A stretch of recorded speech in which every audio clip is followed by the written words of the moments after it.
สบายดีพี่น้องมื้อนี้มาพบกับซ่องมาดอนชาแนลอีกแล้วมื้อนี้สตูอยู่หน้าบ้านนะพี่น้องมาถารถขนดินเนาะให้เขาเอาดินมาถมให้เอามาถมหลังบ้านหน้าบ้านแล้วก็ทางเข้าบ้านนะพี่น้องเนาะเดี๋ยวเขาจะมาเบิ่งกันว่าเขาจะคิดราคาเท่าใดแล้วก็รถจะคันน้อยคันใหญ่นะพี่น้องเอาดินมาถมแต่ว่าดินเพิ่นว่าดินงามอยู่เนาะพี่น้องเนาะเอามาไว้ปลูกผักปลูกหญ้าเนาะพี่น้องเพราะว่าดินที่มีอยู่ตอนนี้มันบ่ค่อยงามดินที่จะปลูกผักอยู่ตอนนี้มันบ่งามเนาะพี่น้องเนาะได้โอกาสก็เลยสั่งมาเลยเนาะพี่น้องเดี๋ยวมาเบิ่งราคาว่าจะราคาเท่าใดเนาะแล้วถอดนั่นแล้วถอดลงน่ะเลยแม่น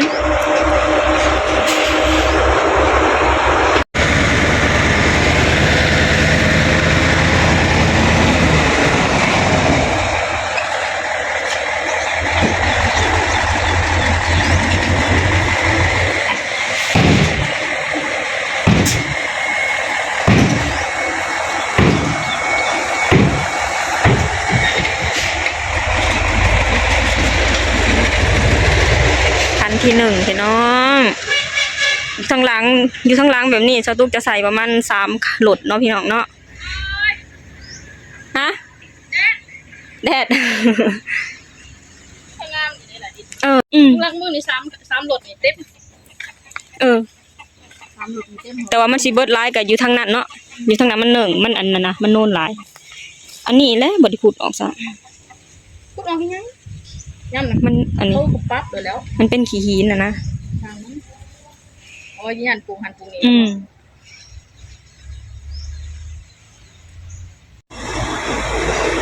แต่ดินงามสมใจงามดีแต่ดินงามแล้วไปปลูกผักปลูกต้นมะม่วงคันที่2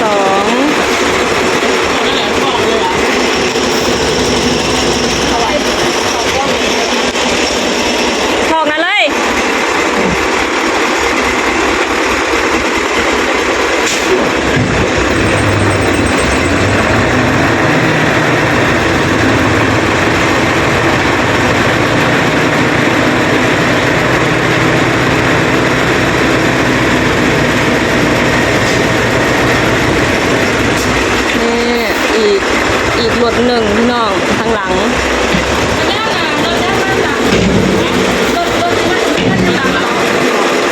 อันที่3แหละพี่น้อง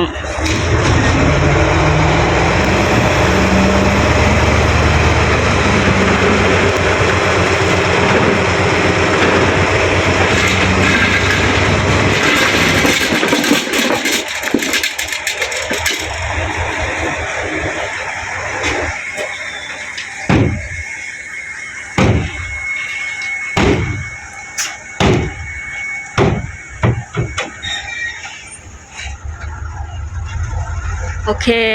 ครบไปทางหนาที่นี่ทางหนาบ้านอีก2 โหลดเนาะพี่น้องเนาะ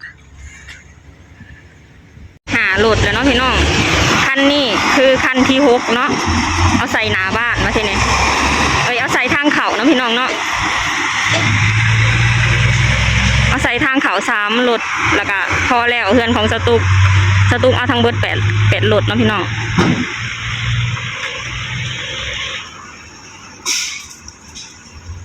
โอ้ยเสียวเด้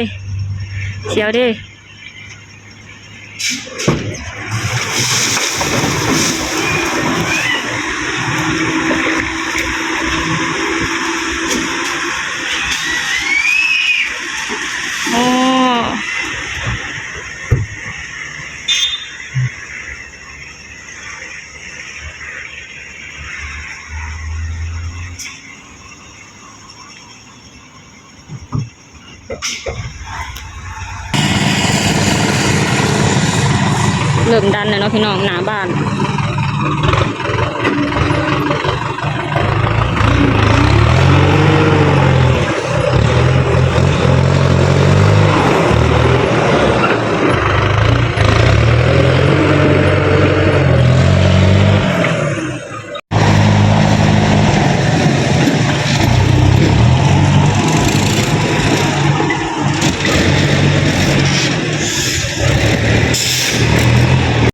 ของเอื้อยเดี๋ยวเนาะพี่น้อง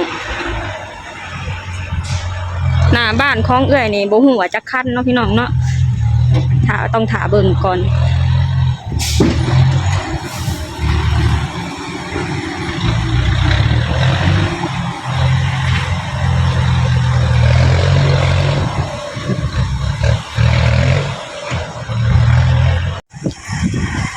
คันที่2เอ้า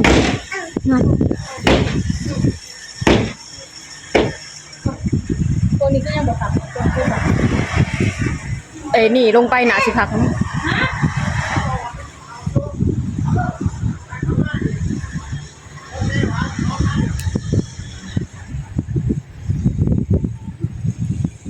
อ่านบ่พ่อแม่พี่น้องสตูต้องเอามาใส่อีกโหลดหนึ่งได้เนี่ย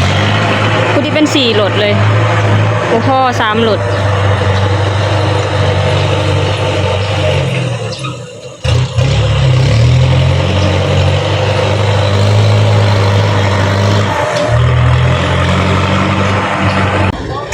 รถที่4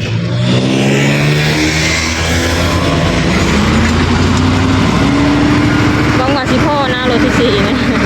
คันนี้ว่าพ่อต้องได้เพิ่มอีกคันหนึ่งนะพี่น้องต้องได้เพิ่มอีกรถหนึ่ง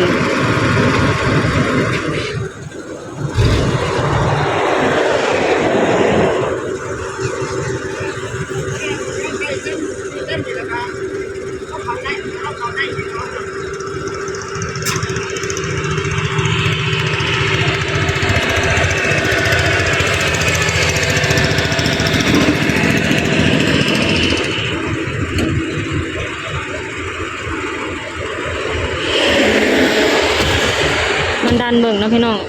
ว่าสิพ่อหรือบ่คันที่4แล้วของสตูกน่ะ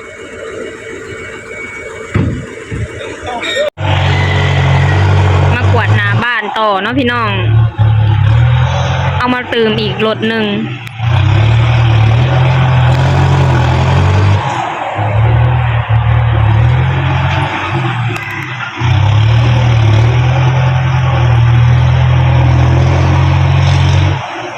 เสร็จเรียบร้อยแล้วพี่น้องหน้าบ้านของสตูกหน้าบ้านกับทางเขาบ้านนะพี่น้องเนาะเสร็จเรียบร้อยแล้วบัดนี้ก็ไปกวดทางหลังต่อเนาะพี่น้องไปเบิ่งทางหลังกับสตูกเด้อนี่มาทางหลังบ้านแล้วพี่น้อง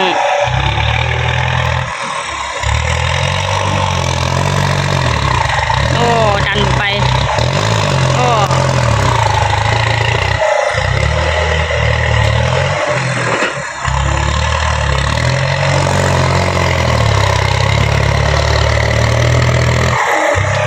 นี่หมองนี่สตูกสิปลูกผักเด้พี่น้อง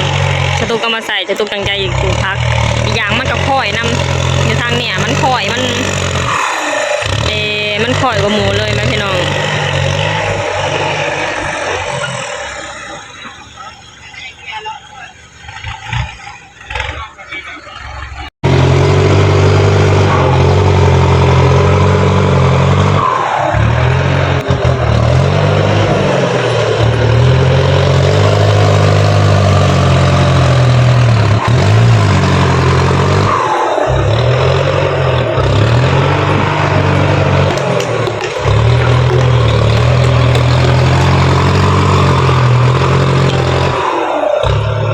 นี่เพิ่นกวดแล้วเรียบร้อยแล้วพี่น้องทางหลัง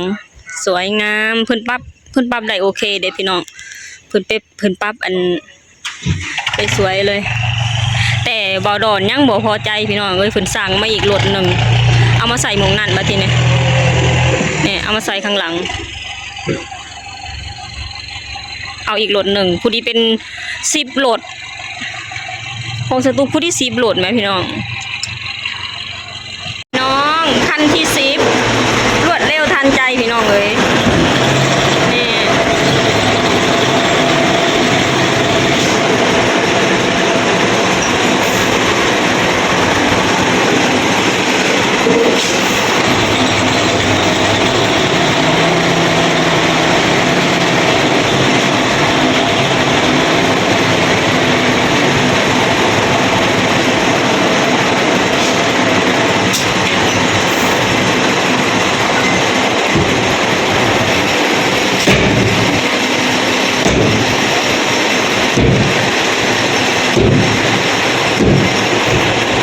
โอเคเรียบร้อยกวาดเลยแบบทีนี้กวาดเลยที่น้องพี่น้องมันนี่ขั้นสุดท้าย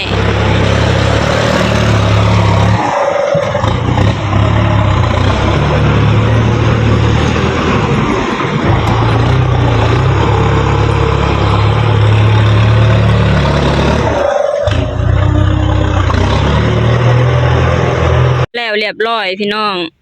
4 คันรถ อยู่ข้างหลังบ้านสตูกตั้งใจว่าสิใส่3 รถเนาะพี่น้องเนาะสุดท้ายมาบ่พอ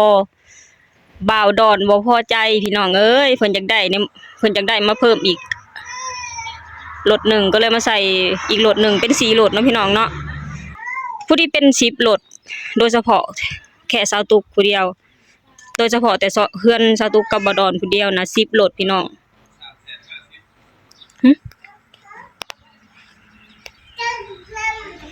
สวยเด้เพิ่นปรับมืออาชีพเนาะพี่น้องเนาะเพิ่นปรับได้ดีเลยโอเคบ่โอเคเรียบร้อยแล้วพี่น้องเพิ่นปรับได้ถูกใจสาวตุกเลยพี่น้องสวยๆเพิ่นปรับงามเนาะพี่น้องเนาะนี่อันนี้ก็เตรียมเงินสิจ่ายเพิ่นแล้ว4 ล้านเต็มๆเลยเนาะพี่น้องเนาะนี่คันละ60040 บาทตีเป็นเงินลาวกะ400,000เนาะพี่น้องเนาะคันละ400,000สตุกเอา10 คันเอา10 โหลดเนาะสตุกเอามาถม10 โหลดคิดเป็นเงินบาทกะ 6,250 บาทเนาะพี่น้อง นี่เตรียมเงินให้เพิ่นเรียบร้อยแล้วเพิ่นปรับก็ถูกใจดีเนาะพี่น้องเนาะ4 ล้านพี่น้อง 6,250 บาท โอ้ยเมื่อยพี่น้องนี่แหละเพิ่นถึงว่าคะแนนว่าบ่พร้อมอย่าพากันกลับมาอยู่บ้านเนาะพี่น้องเนาะเนี่ยขนาดสตุกคิดว่าสตุกพร้อมแล้วเลยนี่ก็ยังต้องได้เฮ็ดหันเฮ็ดนี่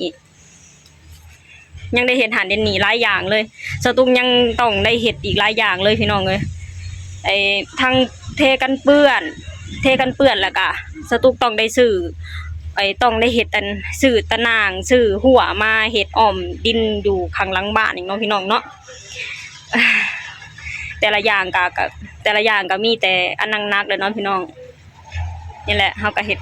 คอยสร้างไปพี่น้องเอ้ยเก็บเล็กผสมหน่อยบัดทีนี้มาอยู่บ้านเฮาสิหวังได้เงินเป็นก้อนคืออยู่ไทยก็เป็นไปบ่ได้เนาะพี่น้องเนาะอยู่ไทยผัดหาเงิน2 คนเนาะมันก็เลยอยู่ไทยผัดหาเงิน2 คนเงิน10,000นี่วีค1ก็ได้แล้วเนาะพี่น้องวันนี้พอมาอยู่บ้านเฮาต้องคอยเก็บเล็กผสมหน่อยโดนๆยังสิได้แต่ละอย่างเนาะพี่น้องเนาะคือเทกันเปื้อนนี่ก็สตุกก็จะเก็บเล็กผสมหน่อยเนาะน่าสิเป็นปีหน้าจึงจะได้เฮ็ดถ้าหากว่าบ่มีอิหยังผิดพลาด ถ้าหากว่ามีอิหยังผิดพลาดไปคือเลื่อนไปเรื่อยๆนะพี่น้องเลื่อนไปแบบบ่มีกำหนดเนาะพี่น้องเนาะ เดี๋ยวสตุกจะเอาเงินไปจ่ายเพิ่นก่อน จ่ายเงินแหละมาเด้อพี่มาเลย จ่ายเงินพี่น้องเอ้ยจ่ายพร้อมกันเลย เงินเขา เงินเขาแต่เราจับบ่ จับ เราเสียบอะไรใช่ใหญ่ดิ นี่จ่ายเงินพี่น้อง ละ6 ล้าน3 แสน50เจนับมึงได้ เอาเบอร์ความชั่ววะ ได้หลายๆรอบหน้าใช้บริการใหม่ ขอบใจเอ้ยไปจ่ายเงินเรียบร้อยแล้วพี่น้องแต่เพิ่นปรับโอเคนะพี่น้องเนาะนี่แหละพี่น้องเอ้ยมาอยู่บ้านกันดิ ขอเฮ็ดขายซอยสางไปนี่ก็หลายอย่างอันนี้พี่น้องขนาดสตูคิดว่าสตูพร้อมแล้วนี่ยังสิได้เฮ็ดหลายอย่างอยู่โอเคพี่น้องเอ้ยมื้อนี้สตูก็จะขอจบคลิปลงเท่านี้ก่อนเด้อฝากให้พี่น้องช่วยกดไลค์กดแชร์กดติดตามให้ช่องบาดอน Channel แหน่เด้อสบายดีสวัสดีค่ะ